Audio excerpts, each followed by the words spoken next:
বাংলাদেশের দ্বিতীয় বৃহত্তম সেচ প্রকল্প মুহুরী প্রজেক্ট। ফেনীর সোনাগাজী উপজেলা অবস্থিত মুহুরী সেচ প্রকল্পকে ঘিরে গড়ে ওঠা বাংলাদেশ প্রথম বায়ুবিদ্যুৎ কেন্দ্র এবং সর্ববৃহৎ মৎস্যজন হিসেবেও মুহুরী প্রজেক্টে দেশব্যাপী সুপরিচিত। মুহুরী প্রজেক্টকে ঘিরে পিকনিক স্পট ও বিনোদন কেন্দ্র তৈরি করা হয়েছে।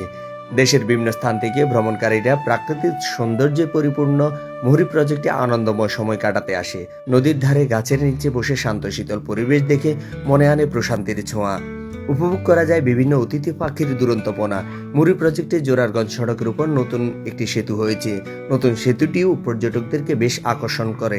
মুহুরী নদীর ধারে রয়েছে অসংখ্য ছোট ছোট দোকানঘর, যেগুলিতে আপনি দুপুরের খাবার খেতে পারবেন। বিভিন্ন খেলনা উপকরণ এবং বিভিন্ন খাবার বিক্রি করা হয় এই দোকানগুলোতে। দুপুরের খাবার আপনি বেশ আয়েশের সঙ্গে এখানে খেতে পারেন। এখানে নদীর তাজা মাছ পাওয়া যায় এবং ঘরোয়া পদ্ধতিতে খাবার দামও একদম সীমিত। তাই ঈদ কিংবা ছুটিতে পরিবার পরিজন নিয়ে ঘুরে আসতে পারেন ফেনী জেলার সোনাগাজী উপজেলার মুহুরী প্রজেক্টে।